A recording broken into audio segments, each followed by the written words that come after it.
Good afternoon student आज विज्ञान virtual class रे सप्तम श्रेणी समस्त छात्र छात्री उपस्थित थिबा समस्त शिक्षक शिक्षयित्री को मु सूर्यनारायण सिंह सहकारी शिक्षक सरकारी उच्च प्राथमिक विद्यालय समीना सदर ब्लॉक तरफ हार्दिक स्वागत जनाऊँ।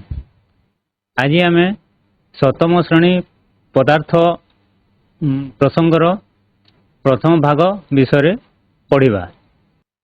माने चतुर्पार्श्व विभिन्न प्रकार वस्तु को देखि से चतुर्पार्श्व वस्तु को आम पदार्थ बोली कही था। आम चतुर्पार्श्व विभिन्न प्रकार वस्तु व पदार्थ देखि था। सेगुड़िक केतेक मनुष्यकृत होता है और केतेक प्राकृतिक होता है। प्रत्येक पदार्थर किसी ना किसी तार निर्दिष्ट वस्तु तो थाए, तार किसी आयतन थाए, तार आकार आकृति थाए।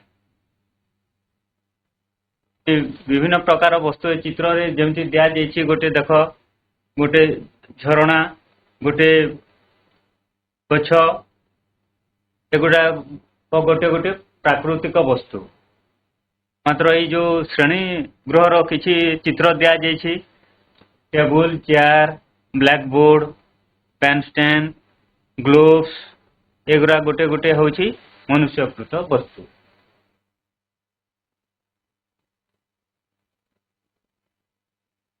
जो पदार्थ को आम प्रकृति रू पाई ताको आम प्राकृतिक पदार्थ बोली कही था।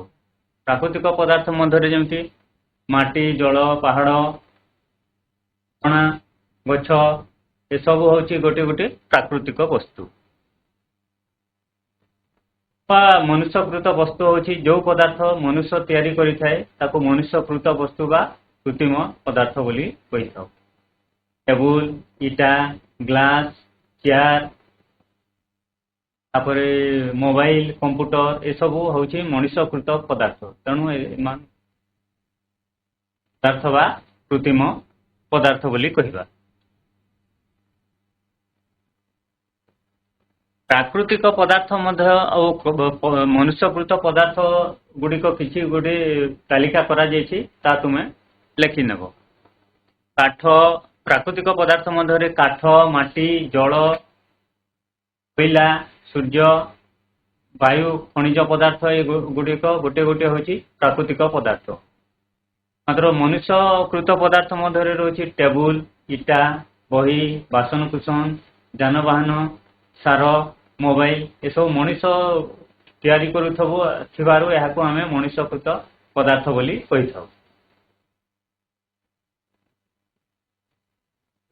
एठिरी किछि चित्र दिया जाइछि, माने तमे देखि पारुथबो जे मनुष्यकृत पदार्थ और प्राकृतिक पदार्थ। मनुष्यकृत पदार्थ मध्य जेमती रहिला शार्ट, रहिला स्वेटर, रहिला टेबुल, रहिला मोबाइल, रहिला फैन, चेयर, घर, ये सब गोटे गोटे होछि मनुष्यकृत पदार्थ।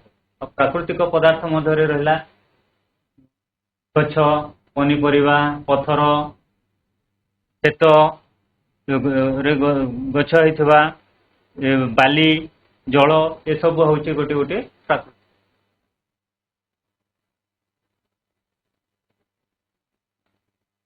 हमें तो जानिला पिला माने पदार्थ प्राकृतिक पदार्थ और कृत्रिम पदार्थ। एबे आमे जानिबा पदार्थर मुख्यतः तीनोटी अवस्था रही, जहाँ कठिन अवस्था, तरल अवस्था और गैसीय अवस्था। प्रथम आमे देखिबा कठिन पदार्थ। कठिन पदार्थ जेमती गोटे आमे गोटे उदाहरण नबा इटा। इटा गोटे होछि कठिन पदार्थ। इटार गोटे निर्दिष्ट आकृति अछि। निर्दिष्ट आकृति अच्छे एटा तुम देखि गोटे इटार तार गोटे आकृति रही। चारिकोटिया तार गोटे आकृति रही।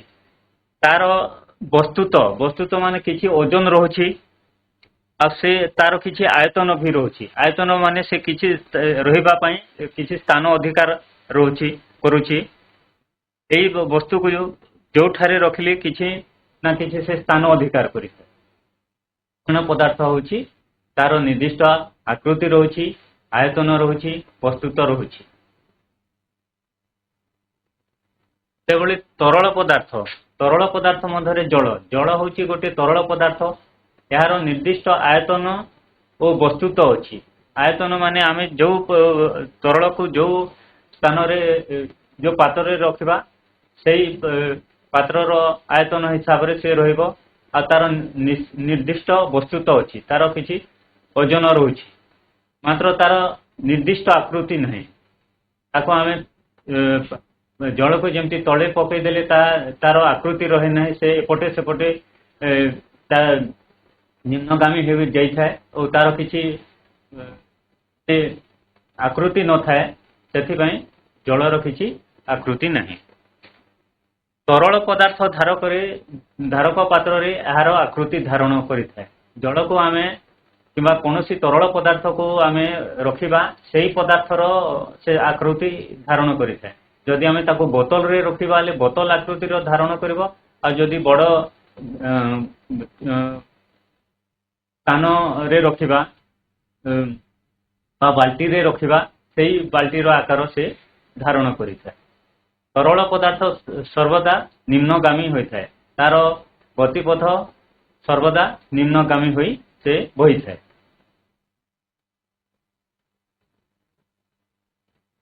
देखा पिला माने गैसीय पदार्थ मध्य वायु वायु गोटे हूँ गैसीय पदार्थ वायुर वस्तुत्व अच्छी माने किसी ना तार ओजन रोची तार निर्दिष्ट आयतन भी रोची मात्र तार आकृति नहीं तार आकृति नहीं जमती धूपकाठी को जदि जड़ेले तार जो धुआर किसी तार आकृति न थाए से जो आटे जो पटे से पवन बही थाए से पटे तार दिग दे जाए तार कौन निर्दिष्ट आकृति न थाए मात्र तार आयतन रोची वायुर आयतन रोची और तार किसी ना किसी वस्तुत्व बा ओजन रोची गैसीय पदार्थ को सामान्य ताप और चापर तारतम्य हेले बा पार्थक्य हेले तार आयतन ह्रास किंबा वृद्धि घटी थाए देखा विभिन्न पदार्थर गुण जमी कठिन पदार्थ को स्थिर तापमात्रा कठिन पदार्थर आकार आकृति और आयतन कौन परिवर्तन हुए नहीं कठिन पदार्थर उदाहरण नवा जमती गोटे को आम स्थिर तापमात्रा रखिले तार कौन आकार आकृति और आयतन परिवर्तन हो न थाए मात्र जदि आमे ताकू किसी तापमात्रा देबा माने ताकू आमे अधिक तापमात्रा रे प्रयोग कले तार आकार बदली जाए थाए और से तरल रे परिणत होई थाए और ताकू तार आकृति मध्य बदली थाए और तार आयतन रे मध्य परिवर्तन होई थाए सेमिति स्थिर तापमात्रा रे तरल पदार्थर आयतन अपरिवर्तित रहे स्थिर तापमात्रा रे तरल पदार्थ जमती जल जल हूँ गोटे तरल पदार्थ तार आयतन अपरिवर्तित रहे स्थिर तापमात्रा तार कौन आयतन परिवर्तन हुए ना यार आकार आकृति मध्य धारक पात्र आकार आकृति अनुसार बदली थाए आम जो धारक पात्र रखा से आकार आकृतिर तार से अनुसार से बदली थाए स्थिर तापमात्रा तरल पदार्थर कौन परिवर्तन हो न थाए गैसीय पदार्थ स्थिर तापमात्रा गैसीय पदार्थर आकार आयतन और आकृतिर आवर्ध धारक पात्र आकार तार आयतन आकृति अनुसार होता है जो गैसीय पदार्थ को आम जदि गोटे धारक पात्र रखा से पात्र धार अनुसार तार आकार आकृति होता है तरल पदार्थ रखापी गोटे पात्र आवश्यक होता है ताहा खोला बा आवर्ध पात्र रखा नचे तरल पदार्थ सबुले से ऊर्धरु निम्नगामी को होता है जदि पात्र रे किसी तलपटे किसी होल रोची ताहा निम्न आड़क से तरल पदार्थ बही जीवार संभावना थाए गैसीय पदार्थ सर्वदा आवर्ध पात्र रे रखिबा को होई थाए नचेत एही गैसीय पदार्थ पात्रर बाहरी जाई वायुमंडल को चली जाए से आम गैसीय पदार्थ को सब आवर्ध पात्र रे रखि थाउ।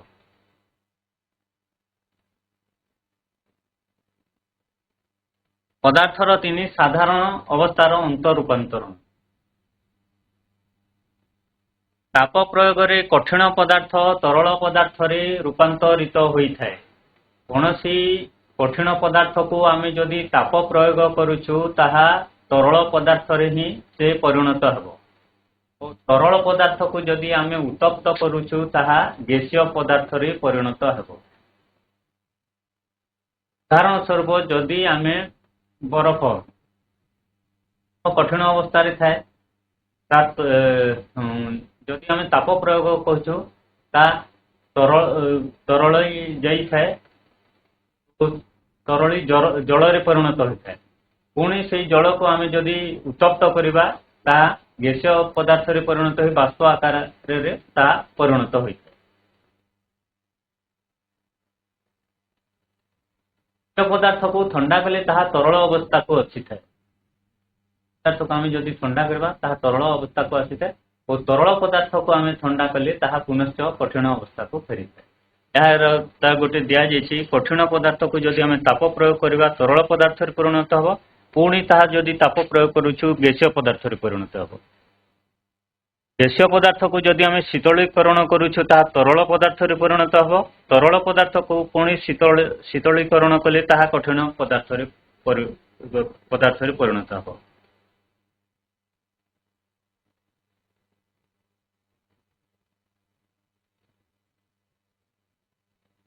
देखा जो तापमात्रा बरफ तरली जल रे परिणत हुए जलर गलनांक कहुए।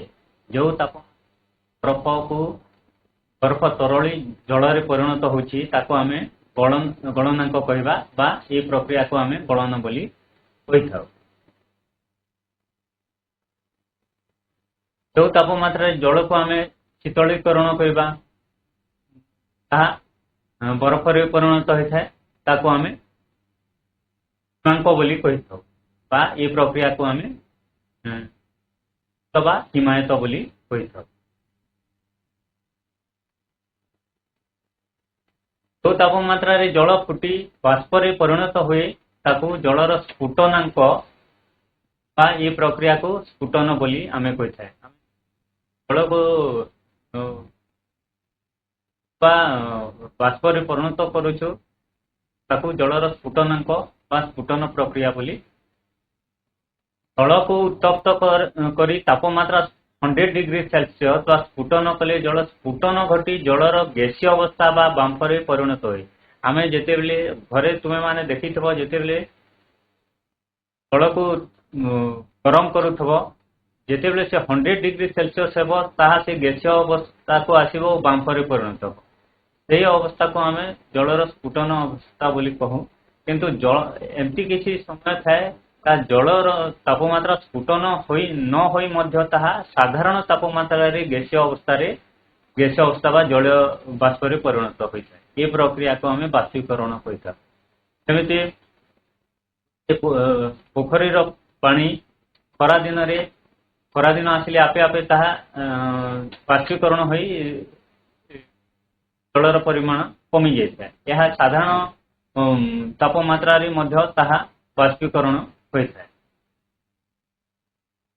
स्फुटन और बाष्पीकरण प्रक्रिया जल और अन्य तरल पदार्थ निज निजर गैसीय अवस्था प्राप्त होता है। ए चित्र रे दिया जायछि साधारण तापमात्रा रे एठी बाष्प होछि जल साधारण तापमात्रा रे बाष्प होछि मात्र ए चित्र रे देखुथबो जे ताको 100 डिग्री सेल्सियस कला परे बाष्प होछि। एठु जणा पड़ला जे साधारण तापमात्रा रे भी जल बाष्प होछि ओ ताको अन्य प्रक्रिया रे देखली आमे 100 डिग्री सेल्सियस कले भी ताहा बाष्प होछि। तो बाष्पीकरण एक प्रक्रिया जहा साधारण तापमात्रा रे भी होछि और स्फुटन तापमात्रा 100 डिग्री सेल्सियस हेले भी ताहा होछि। ऊर्ध्वपातन प्रणाली एवं कौन आम जाना आम कि नाफ्थालिन बल माने से गंध कर्पूर तो पिला तुम मैंने देखी संग्रह कर आम गुंड करदेबा गुंड कला गोटे छोट गिना नेबा छोट गिना नेला फनेल द्वारा कर्पूर गुंड को ढांकी देवा फनेल द्वारा गंध कर्पूर गुंड को ढांकी देला फनेल रो ऊपर मुंडरे खुला को अल्प जल रे ओदा करी फनेल रो बाहर पाखरे आस्ते आस्ते ताकू आमे घोड़े देबा यह द्वारा फनेल भितर थिबा उत्पन्न होउथबा पदार्थ ठंडा होई गिना ठंडा होई जिवो ओ गिनाटी किछि समय अल्प गरम करी आमे एबे मोमबत्ती द्वारा बा बुनसन बंड द्वारा फनेल को किछि समय ताकू गरम करबा गिना को किछि समय गरम करबा गरम करथबा समय रे फनेल मध्य दे गिना भीतर को देखिबा जे गिना मध्य किछि तरल पदार्थ अछि कि गिना मध्य किछि तरल पदार्थ अछि कि ओ कठिन नाफ्थालिन तरलुछि काजे से गिना मध्य किछि कठिन तरल पदार्थ रहुछि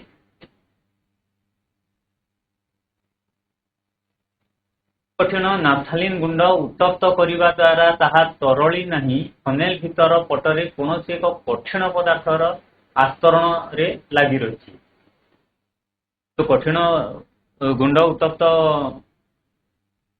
द्वारा न तरली फनेल भीतर गोटे कठिन पदार्थर आस्तरण लगी रही नाफ्थालिन ठंडा होइथिबा आस्तरण मात्र यही प्रक्रिया को पदार्थर ऊर्ध्वपातन प्रक्रिया बोली कहुए कठिन पदार्थ जहाँ उत्तप्त कले न तरल न हो सीधा गैसीय अवस्था प्राप्त होती ठंडा हेले पुणी कठिन होती उद्वायी कठिन पदार्थ कहुए देखा पदार्थर तीन साधारण अवस्थार अंतर रूपांतरण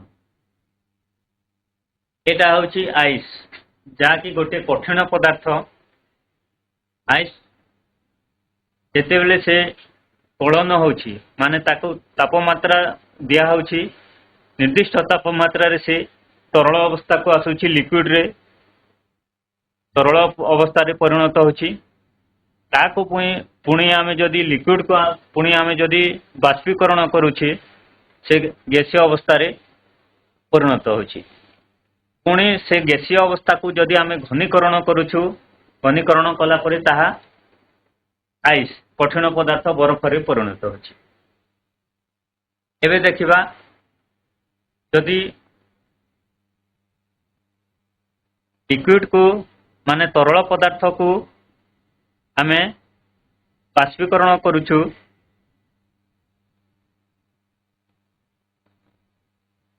आइस को जदि आमे ऊर्ध्वपातन प्रक्रिया करूछु ताहा होछि गैसीय पदार्थ रे परिणत होछि गैसीय पदार्थ रु घनीकरण कला परे ताहा तरल पदार्थ रे परिणत होछि तरल पदार्थ को आमे जदि आमे घनीकरण करूछु पुणी ताहा आइस रे परिणत होछि एहा होछि पदार्थर तीन साधारण अवस्थार अंतर रूपांतरण प्रत्येक पदार्थर केते गोटे कणिका द्वारा गठित होछि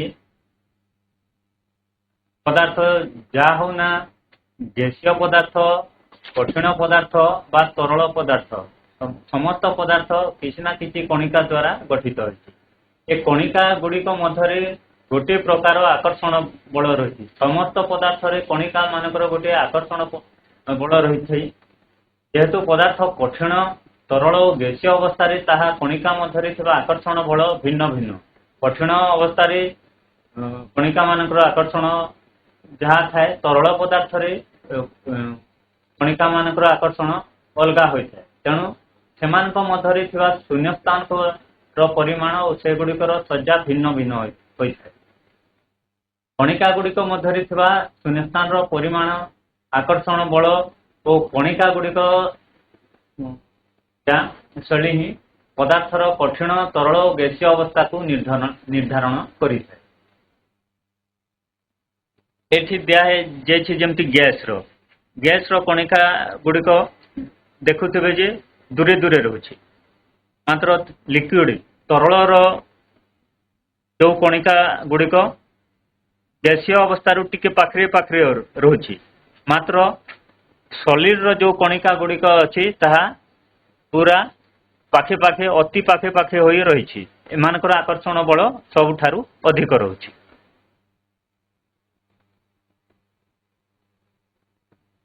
କଠିନ ପଦାର୍ଥରେ କଣିକା ଗୁଡ଼ିକର ମଧ୍ୟରେ ଥିବା ଶୂନ୍ୟସ୍ଥାନ ପରିମାଣ ସବୁଠାରୁ କମ୍, ତେଣୁ କଣିକା ଗୁଡ଼ିକ ମଧ୍ୟରେ ଆକର୍ଷଣ ବଳ ତୀବ୍ର ହୋଇଥାଏ। କଠିନ ପଦାର୍ଥ, ଏହି କଠିନ ପଦାର୍ଥରେ କଣିକା ଗୁଡ଼ିକର ଶୂନ୍ୟସ୍ଥାନ ଗୁଡ଼ିକର ପରିମାଣ ସବୁଠାରୁ କମ୍, ସେଥିପାଇଁ ଏହା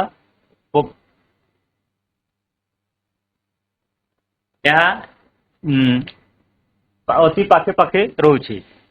ତରଳ ଅବସ୍ଥାରେ ପଦାର୍ଥର କଣିକା ଗୁଡ଼ିକରେ ଥିବା ଦୂରତା ସାମାନ୍ୟ ଅଧିକ ରହୁଛି, ତେଣୁ ସେମାନଙ୍କର ଆକର୍ଷଣ ବଳ କଠିନ ପଦାର୍ଥରୁ ଟିକେ କମ୍ ରହୁଛି।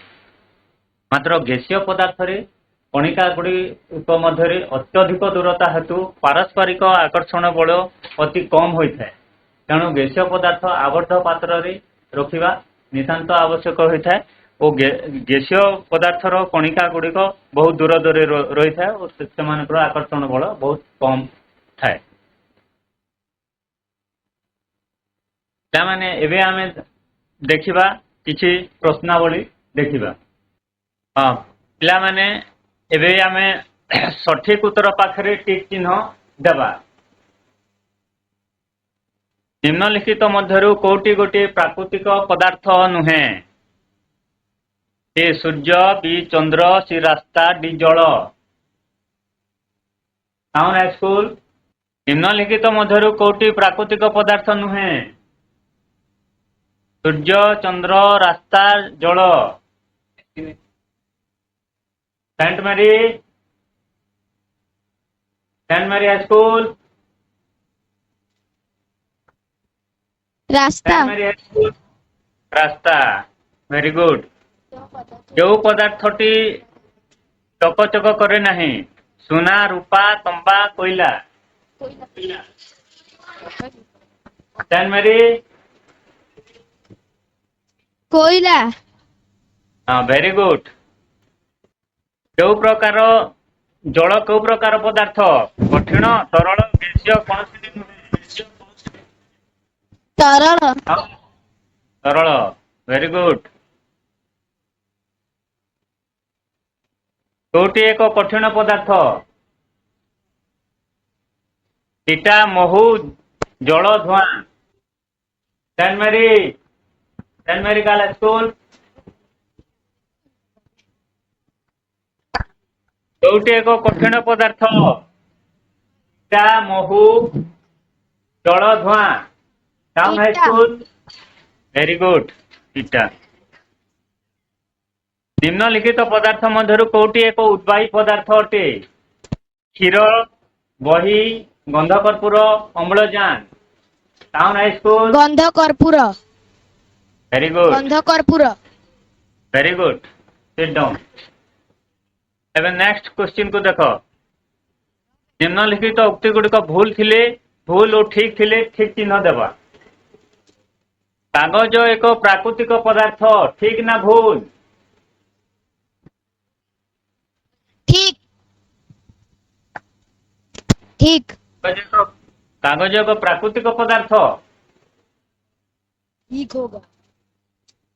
सेंट मेरी टाउन हाईस्कूल। ठीक। बासंती कॉलोनी।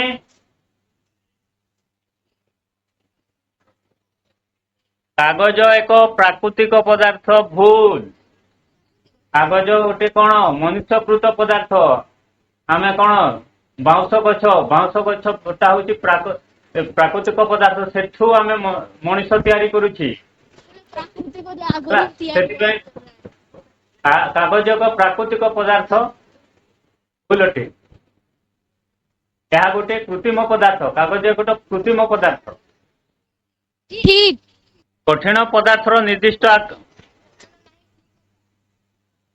କଠିନ ପଦାର୍ଥର ନିର୍ଦ୍ଦିଷ୍ଟ ଆକାର ଆକୃତି ଆୟତନ ବସ୍ତୁତ ଅଛି ठीक ଠିକ ବାୟୁର ଓଜନ ଠିକ। ନାହିଁ भूल ବାୟୁର ଓଜନ ଭୁଲ ଗନ୍ଧ କର୍ପୂର ଏକ ଉଦ୍ବାୟୀ ପଦାର୍ଥ ଅଟେ ठीक ଯେଉଁ ତାପମାତ୍ରାରେ ବରଫ ତରଳି ଜଳରେ ପରିଣତ ହୁଏ ତାକୁ ହିମାଙ୍କ କୁହାଯାଏ भूल भूल ଭେରି ଗୁଡ୍ ହଉ ଏବେ କିଛି ଗୃହ କାର୍ଯ୍ୟ ଦିଆହେଉଛି ତମେ ମାନେ ଗୃହ କାର୍ଯ୍ୟ କରି ନିଜ ନିଜ ଶିକ୍ଷକ ଶିକ୍ଷୟିତ୍ରୀକୁ ଦେଖେଇବ ତୁମ ଘରେ ବ୍ୟବହୃତ ହେଉଥିବା ପଦାର୍ଥ ଗୁଡ଼ିକ ମଧ୍ୟରୁ କେଉଁ ଗୁଡ଼ିକ ପ୍ରାକୃତିକ ଓ କେଉଁ ଗୁଡ଼ିକ ମନୁଷ୍ୟକୃତ ତାର ଗୋଟେ ତାଲିକା କରିବ